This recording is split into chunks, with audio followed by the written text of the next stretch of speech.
Welcome to the podcast. I'm Eric Salzman, joined by Richie Bennett and Kevin Doherty. How are you guys? What's going Good, on? good. Hot, Hot. little hot, just like the Kevin, market. are you back in the fatherland? No, I am not, but I will be in a few days. Gotcha. Okay. I don't want to give away your location. Yeah, that's good. Good idea. So we got a lot of great stuff to talk about. Great stuff. But and not that this isn't great, but Richie, give us a little update on the market. You had some really interesting stuff to talk about. Yeah, so we talk about this RSP, which is the ETF for the S&P 500 equal weighted ETF.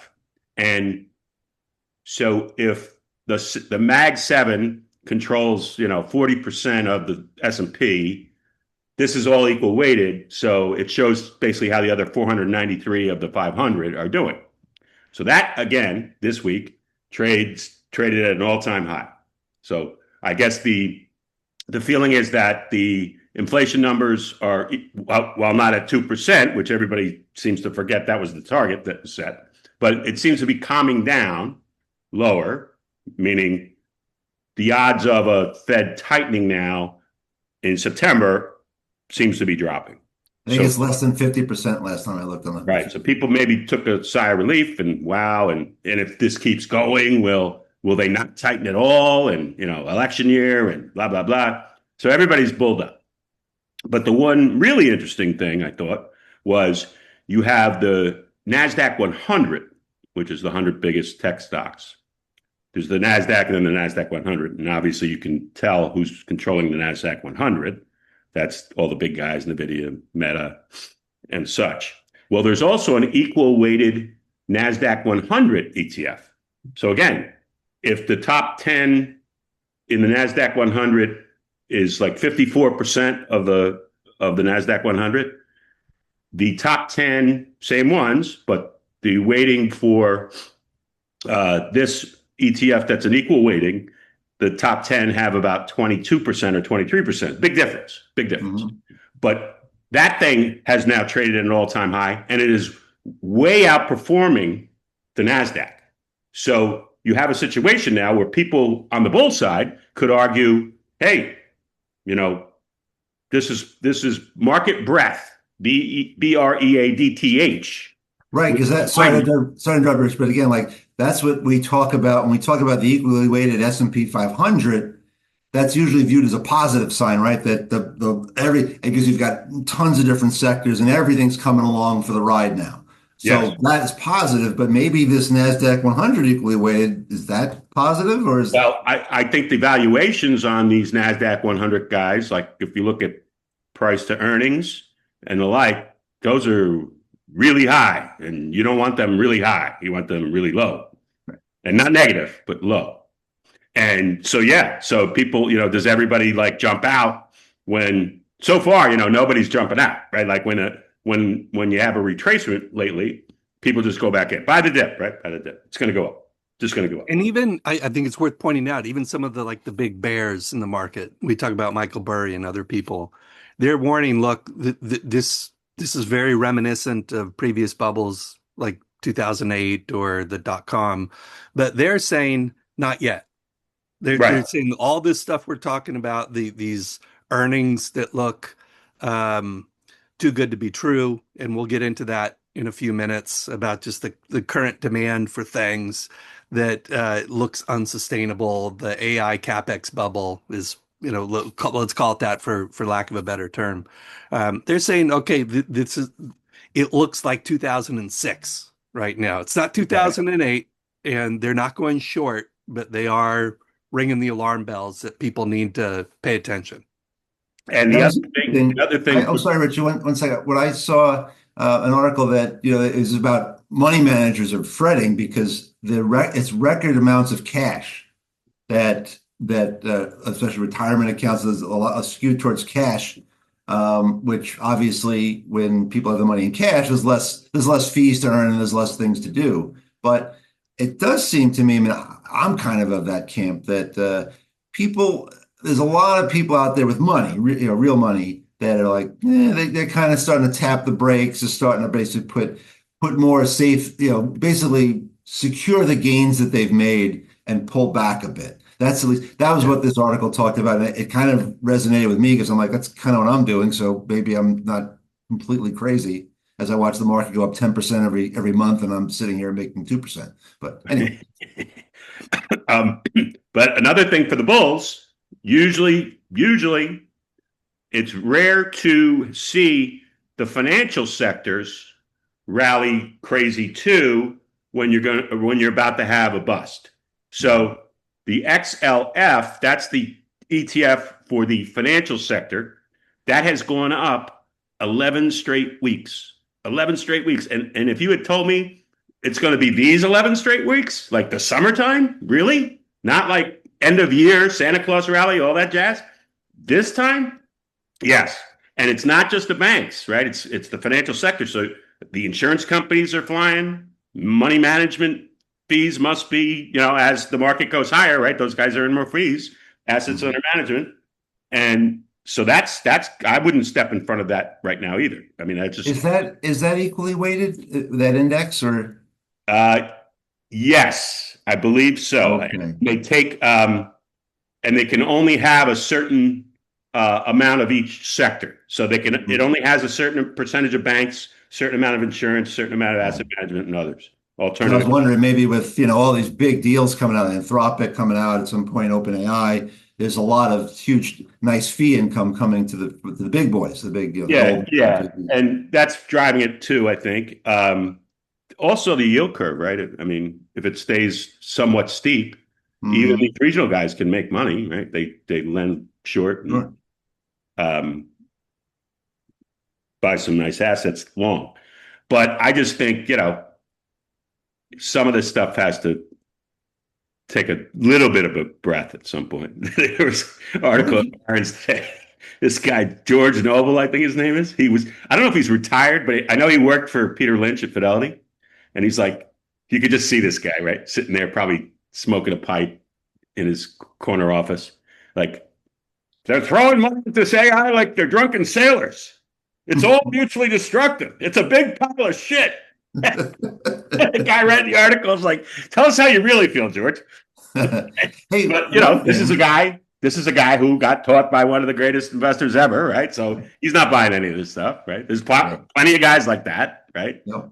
But it's not stopping the momentum from going now, and we'll Well, see. one thing that happened this week, and again, and you brought it up, the yield curve, and what that is, just for people who are not necessarily familiar with it, the Treasury yield curve basically goes from a 1 month Treasury bill all the way out to the 30. The 30 year is generally that's we call that the long bond, and the 30 year is basically the final highest duration point of the Treasury yield curve, and that's been steepening. And one thing that's definitely been happening is the 30-year Treasury. They auctioned new. I think it wasn't a reopen. They auctioned new 30 years on Wednesday, and it was the highest yield on that instrument. A new 30 years, the highest yield, I think, for the 20. last. I think it was 40 years. It was a It big was number. long. Big Yeah. number. And what you're starting to see is the long end of the yield curve, the 10 years, 20 years, 30 years, is really starting to go up in yield versus the shorter end.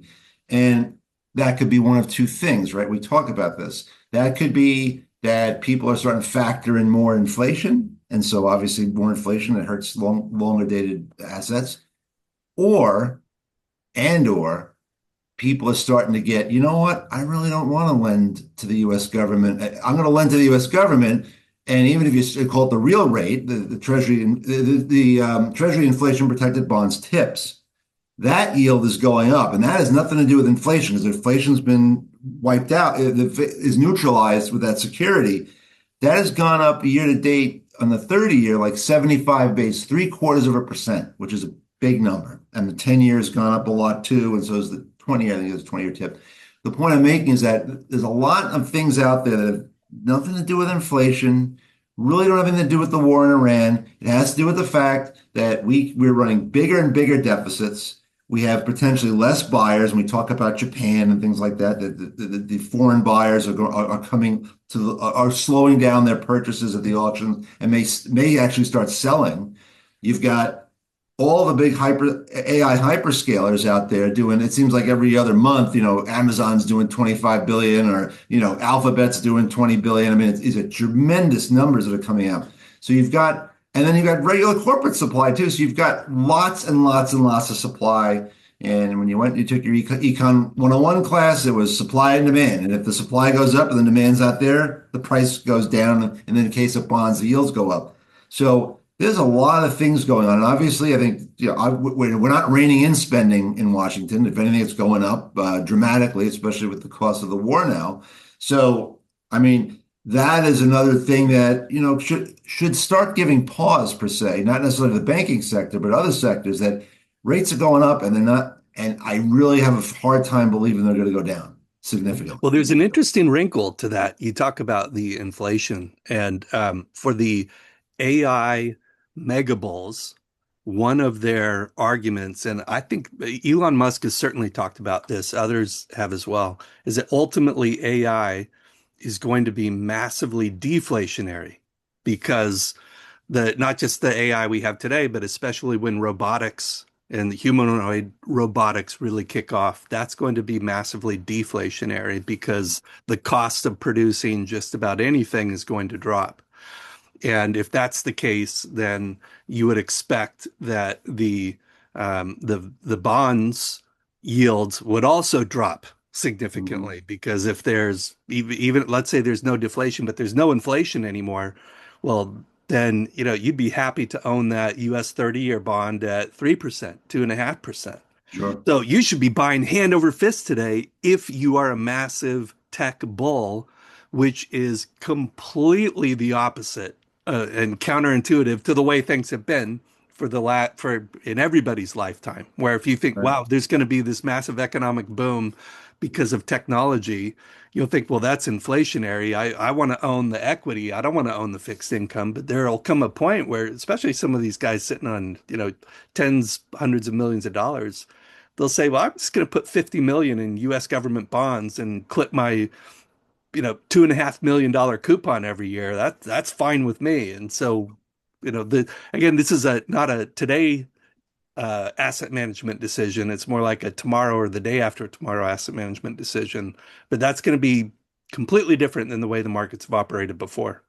Right. Yeah, I mean, And it sounds like, you could look back to the 80s when the big offshoring started, right? That was pretty much between what the Fed, what Paul Volcker did, but really the offshoring of jobs essentially broke unions, broke the cost of labor, and that set off a 40-year bull market for bonds for 10 years and 30 years and stuff. So I could see that. The only thing I would say though is that again, the real rate, in other words, not the break evens, if you take the 10-year, let's say, is at 450 and the treasury protected one, the 10-year tips are 250, the break evens are that you're expecting about a 2% rate of inflation over that long period of time, which is about right. That really hasn't moved that much this year. So again, the real rate is going up. So they call that the term premium, and that's when the dreaded bond vigilantes come out and crush the market back. Like you remember Bill Clinton in the 90s, where Rubin told them, he basically said, "You mean to tell me that my whole administration, my whole term, and my reelection basically are in the hands of a bunch of bond traders?" And Rubin said, "Yes." No, that was it.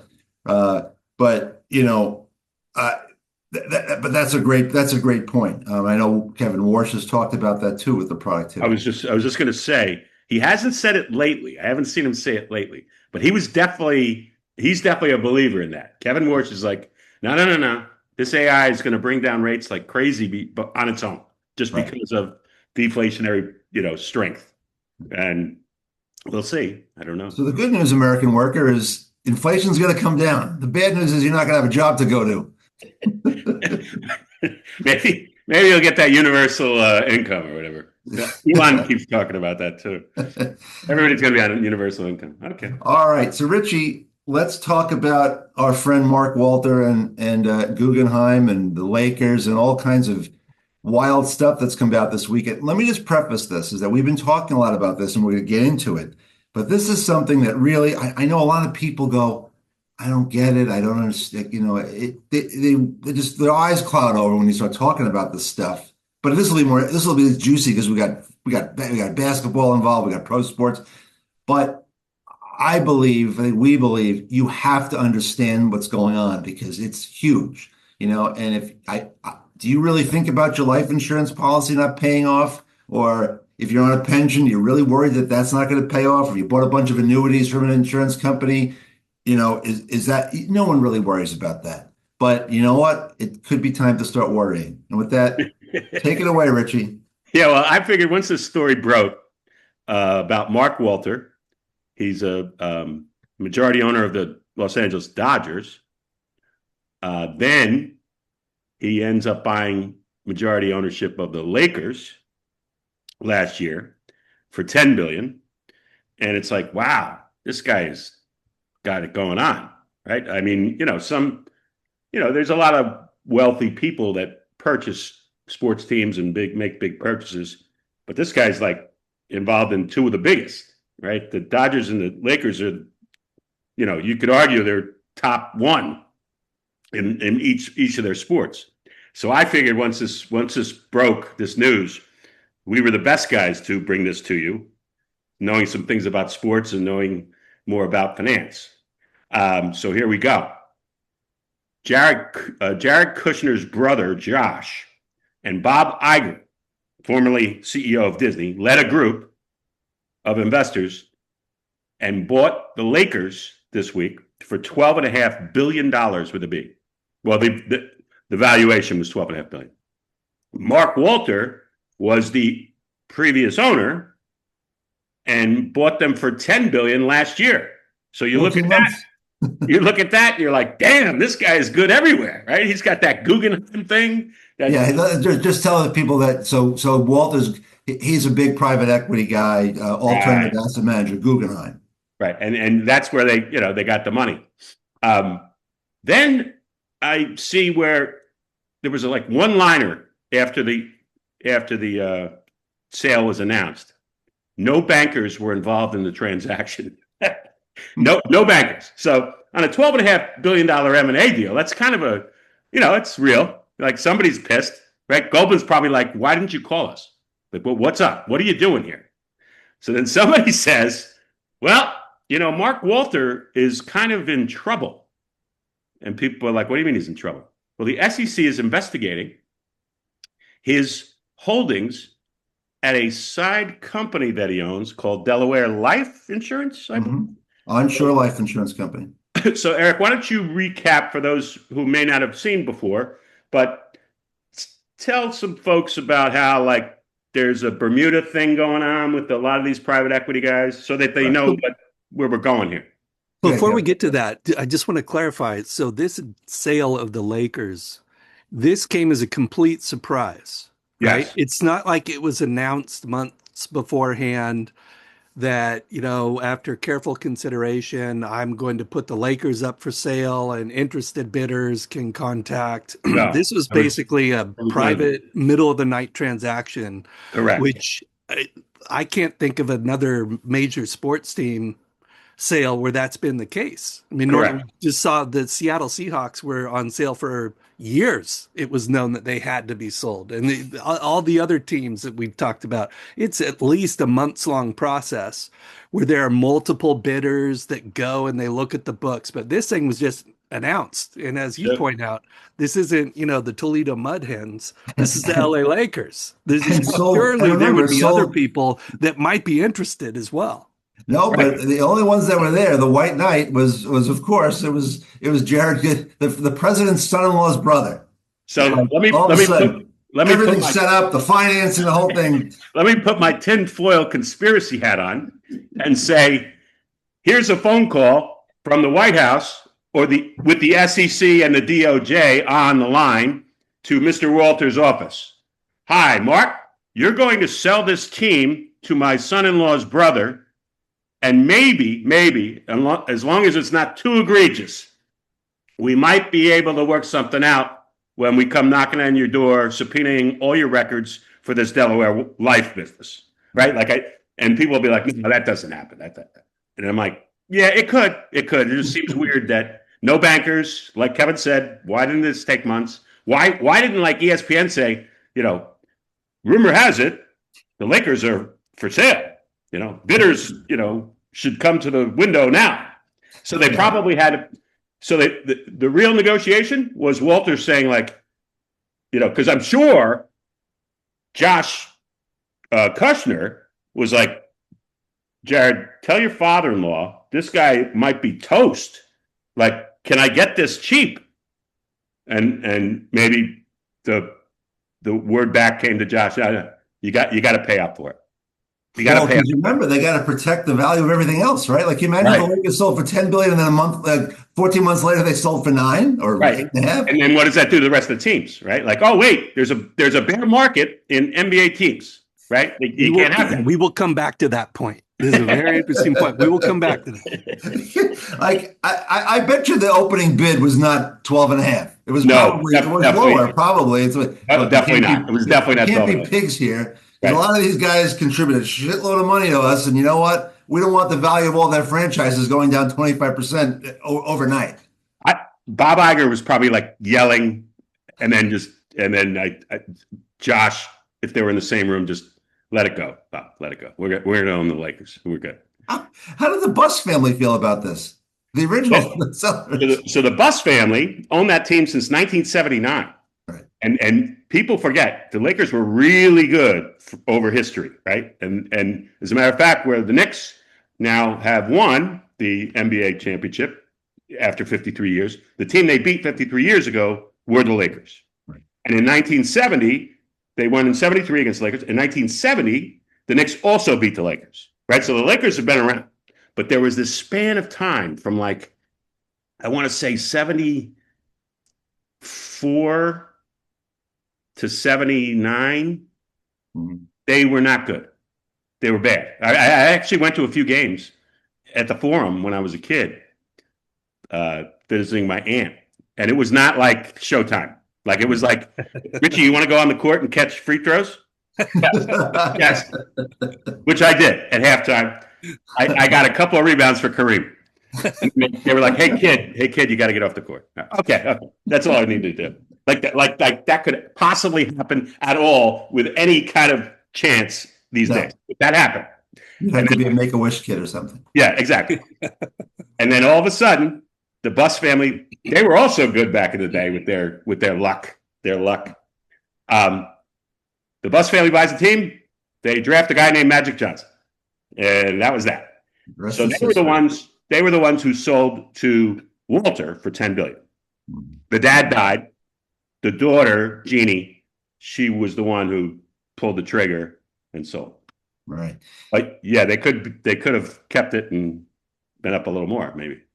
So what Mark Walter did, which is what allegedly he's being investigated, is that he's a private, Guggenheim's a big private equity shop. Private equities, they go and they buy businesses, a lot of times public companies, and then they take them private, or they go, it just depends on the size and scale of the company. It's called leverage. They borrow money, leverage themselves up to buy these companies, and that's just how it goes. And we've talked a lot about it, just the incredible amount of leverage that has been put into I would say, the business community, just based on what these guys do. This is how they make their money.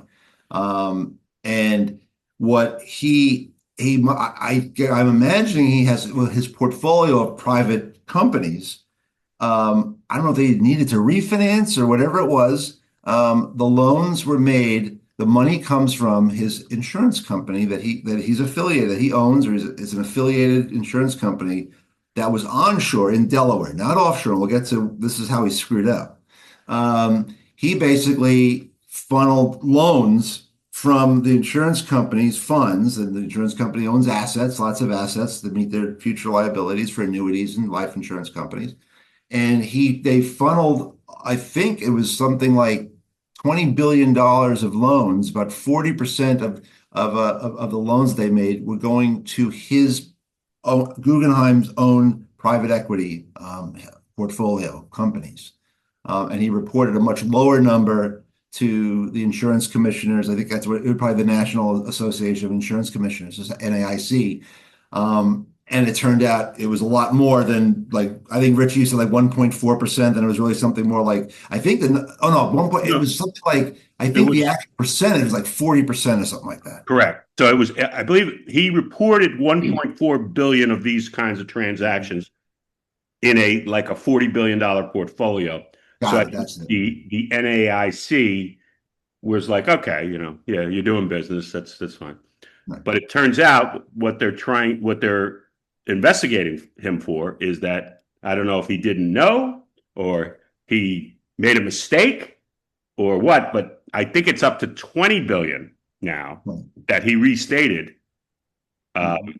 that is part of this, buying of the loan. So that's a very different risk scenario for you holders of Delaware life insurance policies. Right. Now Now, you're in a much riskier portfolio than you thought. Let's put it that way. and unfortunately, this is like I said, he screwed up. He didn't follow the model that makes this very easy to do and very hard to detect. And if we think about the big private equity for alternative asset managers, they do private equity, they do private credit. Apollo, KKR, Ares, Brookfield, Blue Owl, Blackstone, all these big guys, they allegedly do the same thing, except there's a twist. What they do is they own an onshore insurance company, or they're affiliated with an onshore insurance company. A lot of times they may not quote own them outright, but they manage the assets. And remember, again, an insurance company, whether it's providing annuities, handling pension assets, things like that, they need to buy assets, right? And they used to buy in the old days, they'd buy a lot of treasuries, they'd buy a lot of Freddie Mac and Fannie Mae and Ginnie Mae mortgage-backed securities, long dated, and lots of stocks, but long dated assets that they could then meet these long-term liabilities. The liability to pay out Eric may not come for 20 years. Well, hopefully not 20 years. Hopefully more than 20 years. But so that's what they used to buy, and everything was onshore, and it was all kind of on the up and up. And then what started happening was private equity, like the Blackstones and the Guggenheims of the world, said, you know what? Like, I'm tired of having to deal with Harvard endowment program calling me up every half an hour telling me that they're not happy with the performance, that they want their money out, and blah blah blah. So you know what? Let's go to the insurance world where we call that permanent capital, meaning it's all a bunch of life policies. It's all a bunch of annuities. Annuities, there's a surrender fee. Like, the people aren't going to come take their money out. So traditionally, if we can get at billions and billions of dollars of this stuff in the insurance industry and the pension management industry, if we can get that money, we can then put it into all the stuff that we're originating: private credit, collateralized loan, middle market collateralized loan obligations, private equity, asset back, all the stuff that these guys generate, the Blackstones of the world and the Apollos of the world. We can basically fund all the stuff that we're making. These guys will buy it, or they'll lend to it, and we can earn tons of fees off of that. We don't have to worry about these guys. It's permanent capital. It's not going anywhere. So what the smart ones did was they said, look, I have an insurance company here, and let's take Athene. Athene is the biggest annuity provider on the planet. Apollo owns them 100% outright. So what they do is Athene is onshore, and that's where they collect and remember, we've talked about this too, pension risk transfers. What these guys have been doing is they've been taking down lots of private pensions like Lockheed. Lockheed decides, you know what, it's a multi-billion dollar pension life. I don't want to deal with this anymore. Okay. You guys manage it. It's called a pension risk transfer. So Lockheed will pay a set sum of dough for Athene to take those. Basically, now Athene's responsible for the management of the pension, which also means they now just got a lot of money, right? Because you're taking somebody's liability, they're going to pay you to take it, right? So they got all that money, and that's like, you know what? Let's put that money in our offshore Bermuda reinsurance company, where it's much less lightly regulated and a lot less visible. Certainly before 2026, the reporting requirements were terrible. Now they're at least increasing that to some degree. But it's to some degree, the National Association of Insurance Commissions, the NAIC, is somewhat blind to that. They don't exactly know what and they don't seem to care. And the amount of capital that these guys have so Athene, when they move that over to the reinsurance company in Bermuda, they have to hold a lot less capital. What they do then is let's say they have the Athene onshore, the onshore annuity provider. They will move that they can't physically move the liability, so they call it seed, CEDE. They will cede the liability over also to the Bermudan reinsurance company. Well, what's just happened there? You've taken a bunch of pension money and a bunch of annuity money, and you've moved it offshore, or you've ceded the liability offshore. You've moved all the assets that support those liabilities offshore. And oh, guess what? We have an alternative asset origination platform that cranks out billions of dollars of this private credit and private equity and all the different riskier type stuff, private transactions. They buy that. And so all of a sudden, you have a situation where would you really know if Apollo decided one day that they needed some help on some of their private equity companies that needed to refinance? Would you really know if that money came from the funds that Athene holds? You probably wouldn't. So that's how they've hid this thing. It's called the Bermuda Triangle. And the issue that Walter did was that he did it onshore, so it was visible. He screwed up, in other words. If he would have done the Bermuda thing like all the other guys, probably would never have even been detected. So, And let me just sure. quickly step in. Like, why should anyone care about this, and why is this a big deal? It's because on a systemic level, and we talk about systemic stuff here a lot. You want banks and people that are loaning money, you want them to make that decision based on the quality of the loan, and that's it. The risk reward of that loan. But if it's a related party transaction, that this, Guggenheim sitting at the top, or these other companies, they own an entity and they own another entity, and they have one loan money to the other one because the other one can potentially make a lot more profit, and then they keep a lot of that profit. The risk stays with the lender, because if the loan goes bad, then they go bust, and their policyholders or their depositors have to pay the price for that. That's the risk. That's why this is what state insurance commissioners spend time doing, is making sure that the insurance companies don't take too much risk, and that they're Mhm. focused on the risk that they are taking. But if you're part of a bigger entity, maybe that decision becomes a little more clouded. And so that's why what you're talking about here, Eric, that the onshore offshore distinction matters, because if you do this onshore, the state insurance commissioner is not going to let you do this type of related party stuff. If you do it offshore, you get around that restriction. Mhm. Mhm. So I can put my tinfoil hat on again with the conspiracy. Um, so say you are an insurance company managing your money. You primarily sell life insurance policies and annuities, and as we said, you're looking for longer term assets, um, and to match up those liabilities that will pay you enough.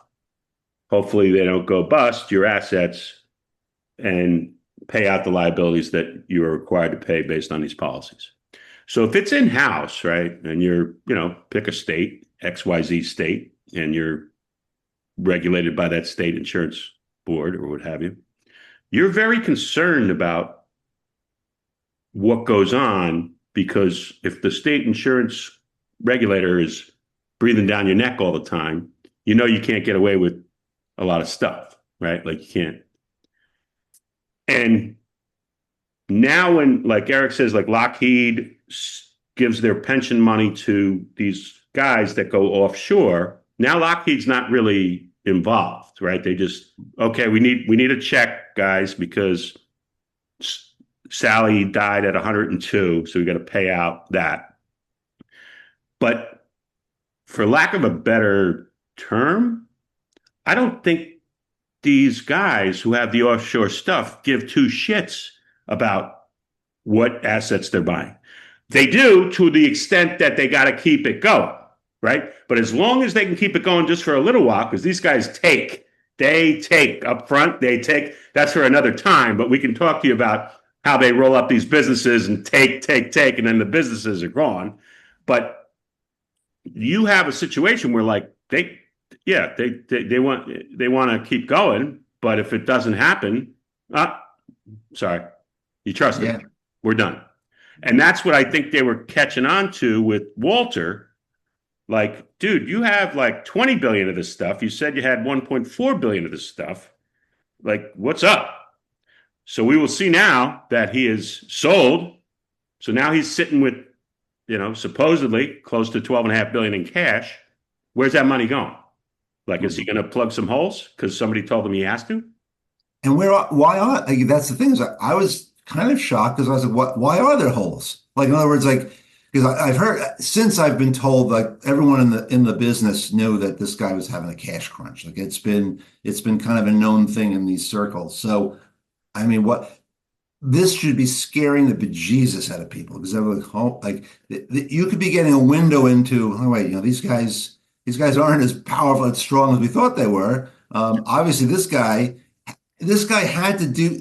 Now again, we always say, like, did you really need to do this? Did you really need more? And maybe that's what happened here, or the business model is starting to get shaky, and all of a sudden, wherever he was getting the financing for his portfolio companies, were like, we don't want to do that anymore. Like basically, we've looked this over, and we really don't want to refinance these X amount of credits. Like if that happened, then again, what these guys own in the private equity world, I mean, they own so much that generally they own a lot of the same, at least sectors or subsectors of companies and stuff. So, is this the canary in the coal mine? I mean, like, I wrote this, I think, for Matt's thing. That was my last piece for him. I think it was the "Don't Get Lost in the Bermuda Triangle" or something. And like, so remember, Apollo they wrote the blueprint for doing this whole Bermuda thing, and they own Athene, the largest annuity provider on the planet, 100% outright.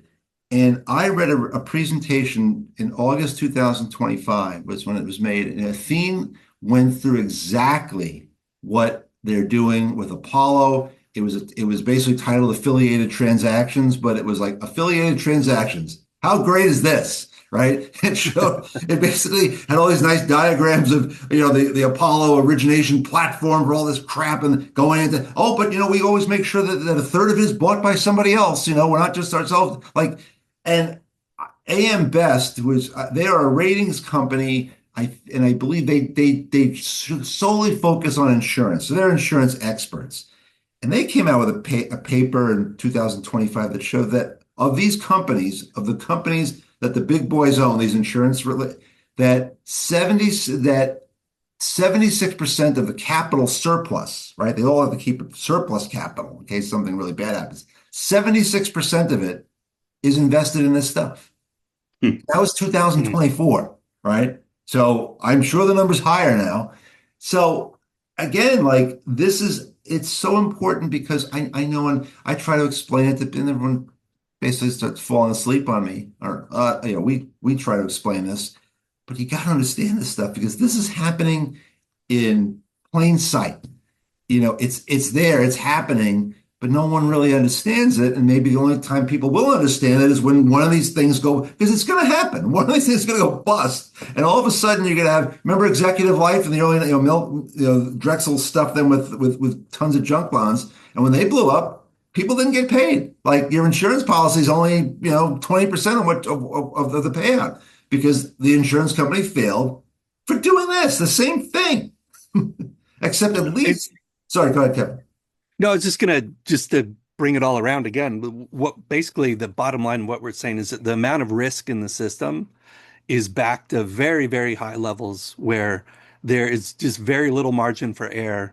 And if and when something goes wrong, it's going to be an incredibly expensive fix. Just like every single the Black Monday and the stock market fell 22% back in 1987. Government stepped in a little bit, but not that much. Then there was the S&L crisis. Government had to step in and bailouts happened. Then there was dot com. Each one gets more and more destructive and more expensive. And we're not saying this is going to happen tomorrow, but the seeds of another potential doozy are they haven't just been planted, they've sprouted. We remember the circle where we talked about the a few podcasts ago, many podcasts ago. We talked about how so you got the private pensions that are moving themselves over. They don't want to do it anymore. They call them pension risk transfers that go over to these companies, these affiliated companies with the big private alternative asset managers. Well, that's bad.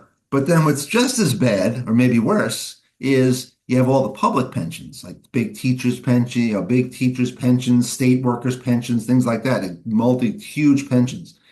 And what they do is the alternative asset managers say, hey, we want to fund this we want to fund this Lockheed pension fund that's coming over, right? We're going to have this. How much basically you want to invest alongside with us? Come in with us, right? And they do, and they do it a lot. So you got both sides of it, right? You got okay, if all those assets blow up and it blows up well, okay, well the private pension is going to lose, but what happens to the equity piece of the investment that Arkansas teachers made in this particular thing? That blows up too. So you're basically losing on both ends. You got the private pensions getting hammered from the assets, and then you get the public pensions who came in with Apollo and those guys and put capital up for this structure, and they blow up too. So again, it's remember we talked it's the plumbing, right? It's the plumbing, and you don't want to know about the plumbing. You've got to know about the plumbing. It's bad. Well, this is the plumbing times 10, and nobody no one's ringing the alarm bell. No one's saying, you see all this here? Like, is anybody watching this? And the answer is like, no, no one really is. Like, they're all probably pissed off. They're probably yelling at Walter right now that he screwed up and he did this whole thing. He blew it for everybody else. And we told you to open up that goddamn place in Bermuda. And you didn't do it. That's where I was just about to go. So for those of you who probably have seen Goodfellas, when they make the heist and De Niro comes into the bar, right after they make the heist, he goes, "Now don't go spending money like a sailor on leave. Keep this shit quiet. Keep it quiet. Don't do anything." They're all meeting at the bar. He comes walking in. There's a Cadillac outside. There's this and that and other, and they all spent the dough, right? Like they all and he's like pissed. You can just see the same thing. Like, dude, we keep telling you, Walter, don't. What's with this Delaware thing? Come with us. Bring it over here. And then, boss, yeah, you could just see one of these guys like, boss, I think Walter just bought the Dodgers. He did what? He did what? He bought the Dodgers. Oh, boss, he just bought the Lakers. The Lakers! Jesus! So, this guy had to be, so cocky. And I feel bad. He had a stroke, apparently, last fall. I guess he's okay, but now people are starting to wonder, okay, is he okay? And you could just see them all like, what is he doing? What is he doing? He's wrecking it, right? Because all these guys who run these private equity places, they got dough. Everybody knows they got dough, but they try to keep it a little bit on the DL, right? Like okay, he's got a nice boat, and yeah, he just bought that house for whatever. Doesn't he own Chelsea too? Doesn't he own the football Eagles? Yeah. Which is one of the top Lakers equivalent of the English soccer. So he's just flaunting it. He's like, I'm the best. I'm the greatest. Look at me. I make so much dough. And now it might all come crumbling down. It would be funny is he probably looked at the cost of setting up the whole Bermudan thing. He's like, screw that. I can either spend $500 million on this, or I could buy another house and I could buy another island off of Hawaii. I'm going to buy the island off of Hawaii. And he screwed up, and now look what happened. Well, and Richie mentioned at the beginning, he bought the Lakers a year ago for $10 billion. Now he sold them for $12.5 billion. 25% in 1 year is pretty damn good. Pretty good. And so I did a little research, meaning I asked ChatGPT, and because we see all these crazy prices that sports teams go for, and I asked, has any transaction in the U.S. major sports, so NFL, in baseball, NBA, any teams, have any of them sold for a loss ever? And the answer is not since the early 1960s. So every time a professional sports team has been sold, it's been sold for a higher price than the person paid for it. And then I asked, is there any other asset class where that is the case? What's the answer? No. So everything else, you can think of, Malibu real estate, French Impressionist paintings, everything, it goes up and it goes down over economic cycles and based on liquidity. And, gold has a boom and then a bust, oil boom. Every single thing you can think about has had variation in their price, except professional US sports teams. And the explanation for that is that there's limited competition because they operate as a cartel. If there's a new team, they, bring it in, they expand very, very slowly. So they control the supply side there. And then on the revenue side, these TV contracts keep going up and up and up and up in value. And so that dynamic has resulted in this, where people are paying ever increasing amounts of money for this limited supply of teams. And so what was interesting is, unprompted, chat said the only thing that looks similar to this is there is an asset class that used to be like this, that was absolutely immune to the economic cycle and the liquidity cycle, where the price just kept going up, up, up, up, up, up, up, until one day the price absolutely collapsed. So I'll ask you, we'll do like a Jeopardy game. Let's give 5 seconds for you guys to think. If you, when it put the answer up, I mean, I didn't come up with this at all, but it Do we have makes to write sense. it? Do we have to write it down? Write it down. You don't have one of those pens. And we'll let the listeners play in this game too. So if you're listening, you got 5 seconds to think what asset class might look like this. So I'm not going to do the sound effect, but what do you guys think? Is there anything that comes to mind that might have that similar dynamic? So think regulatory capture on one side, limiting supply of new entrants, and constantly increasing demand on the other side. What is Bitcoin? No, no. Unfortunately, no.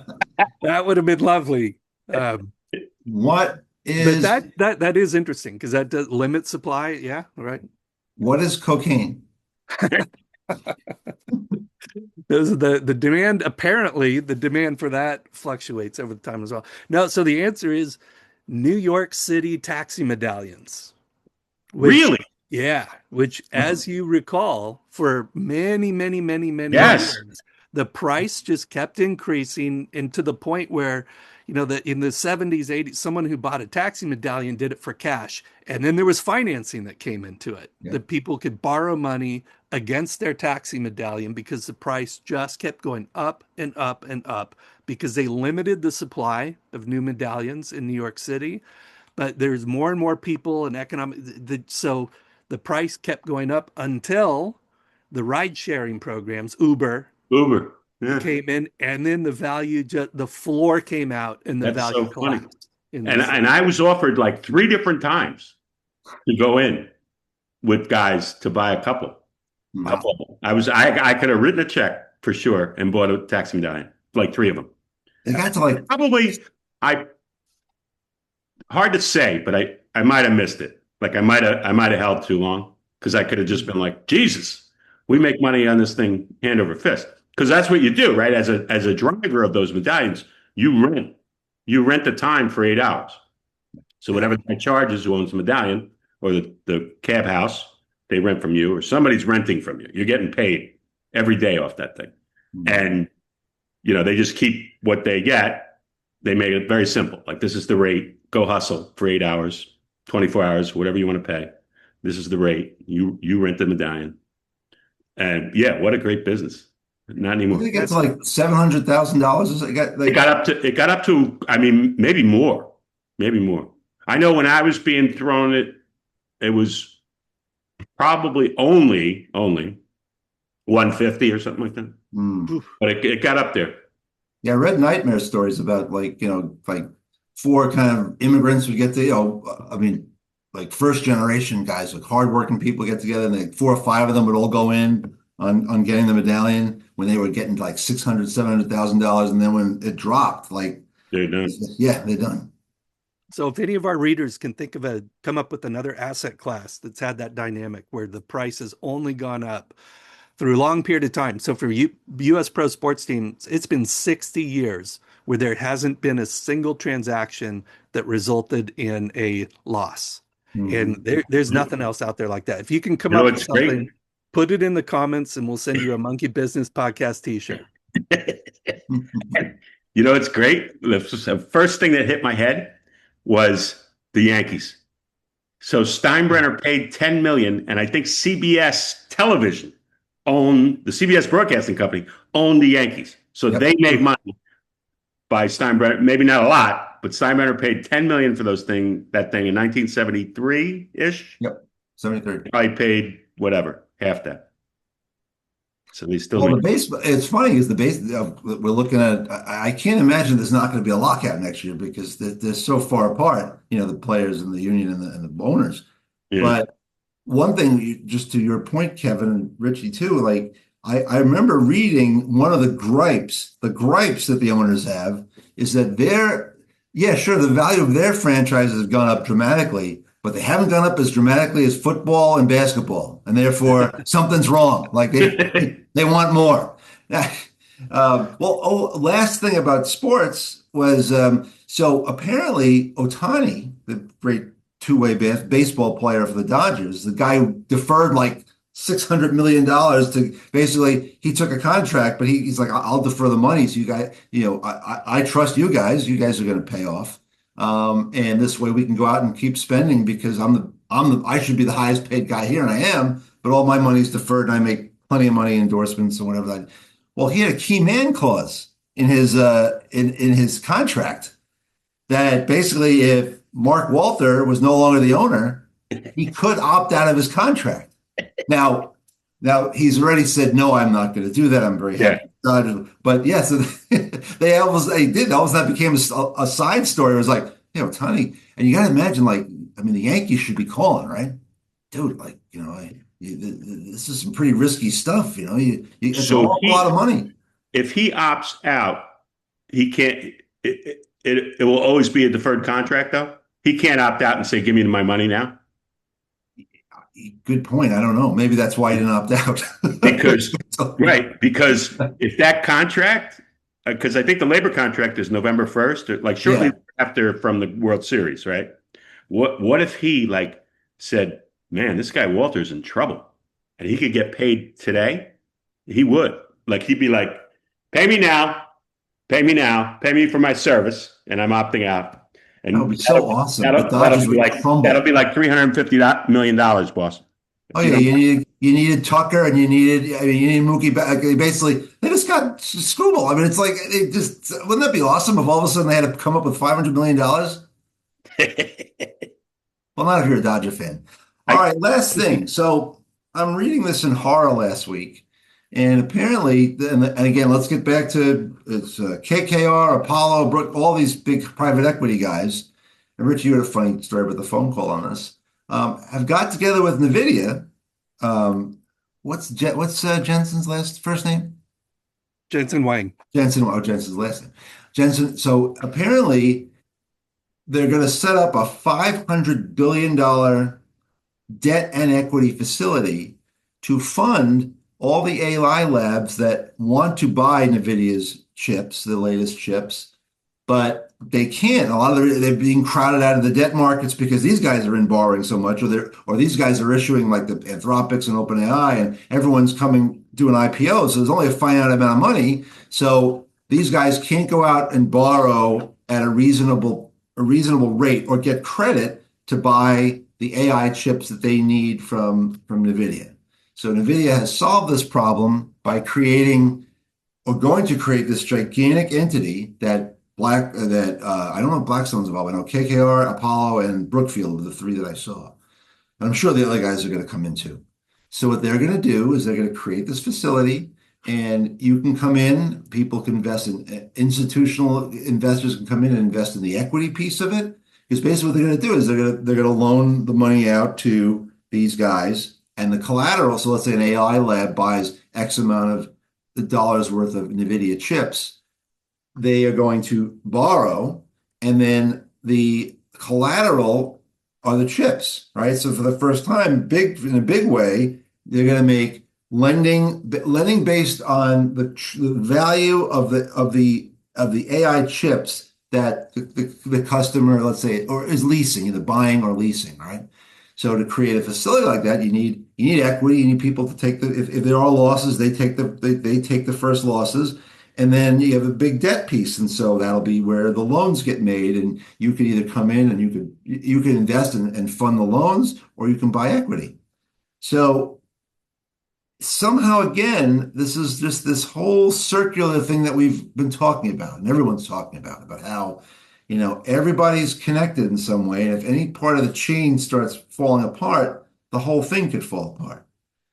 So I saw that I was reading an article about it, and some guy said, "Yeah, I mean, it's a good idea, I guess, but the collateral of chips, well, because traditionally chips have had the shelf life of lettuce, right? Like that's the thing, right? Is that NVIDIA can come out and make even better chips and make the chips that they're currently being used as collateral devalue them just by the fact that everybody wants the other chips. And NVIDIA is coming in and saying, no, that's not right. We have chips from 3 generations ago that are still being used. They're still fine. They have a longer shelf life than the traditional chip. So I'm looking at this and going, okay, so everything depends. And obviously this could be like, oh, this is a great thing, or this could be like, you know what, like unless those guys are able to, if we're not able to keep having guys coming up and buy our stuff, well, the whole thing might go kaboo. So maybe we all need to get together and throw some money in and make sure that this keeps going. Keep the dream going. Keep it going. Keep the mouse on the habit trail set. But so the reason I brought this up, besides that it's nuts, is that where do you think the money's going to come from? Remember we talked about KKR and Apollo. Yeah, it's going to be the pension money. It's going to be that permanent capital that's looking for a place, and that's where it's going. It's going to go into equity and debt, with the debt collateralized by computer chips that our friend said have traditionally had a shelf life of lettuce. So once again, and again, you're not going to know this. Like if you read it, you probably saw that you opened up the journal. Oh, that's interesting, and you saw a little diagram. And again, the diagram is going like this. It's another, it's not a circle, it's an oval, like, or something like that. And that's the next thing, right? It's all about, to me, and you guys jump in. It's like to me, it's all about momentum. And if that momentum stops, like I read an article, and it was a very good article. I wish I could remember the author that a friend sent to me. It was a Substack. We'll get it. We'll put it in the. He's talking about. He goes. This reminds me a lot of subprime, not the .com bust, but subprime. And long story short, he goes. This time the subprime borrower is a company called OpenAI, and it's like these guys, they don't make money, but they get lots of money invested in, right? They don't make money, but they keep doing these capital rounds, and the value goes up and up and up, and they keep getting more money to buy our stuff. But a lot of that it's backlogs. It's not stuff that has been purchased now.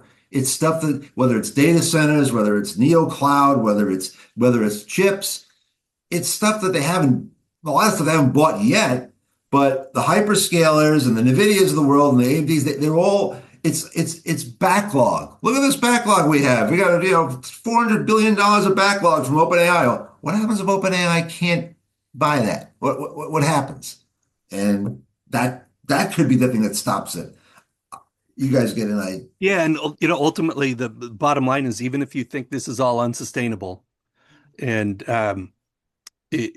certainly at current metrics, it is. There was something the other day, OpenAI and Anthropic, it looks like their margins are like minus 56%. So it costs them more to generate the information that their tokens are generating for the users than they're charging those users.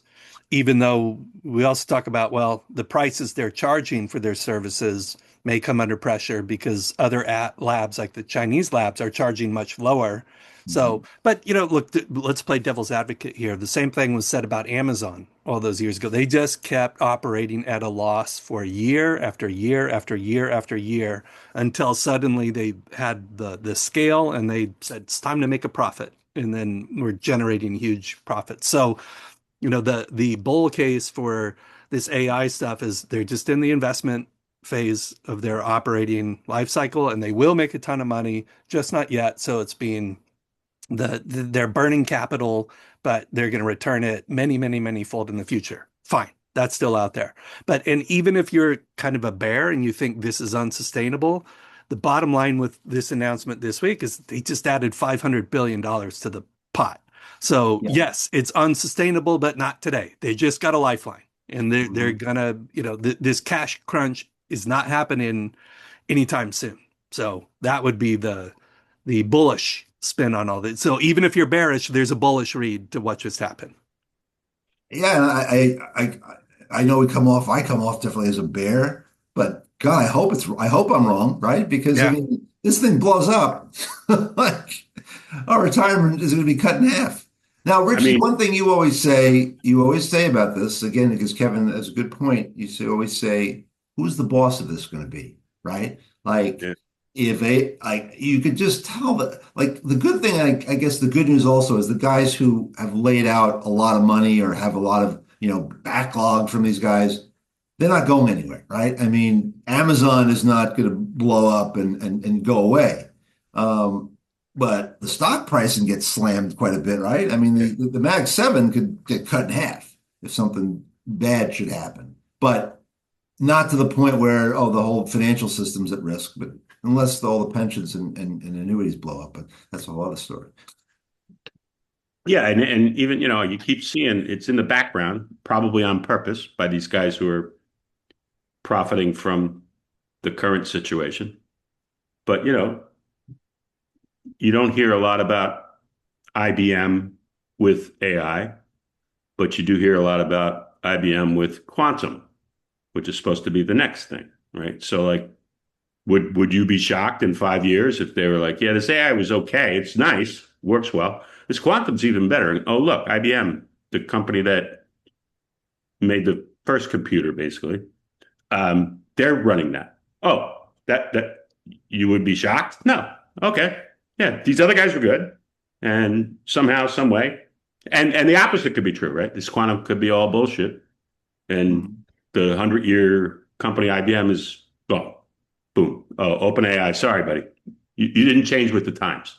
Right. But you wonder, like, and you look at like a stock like Cisco, right? A company like Cisco, like they were like part of that old .com stuff and couldn't, wouldn't.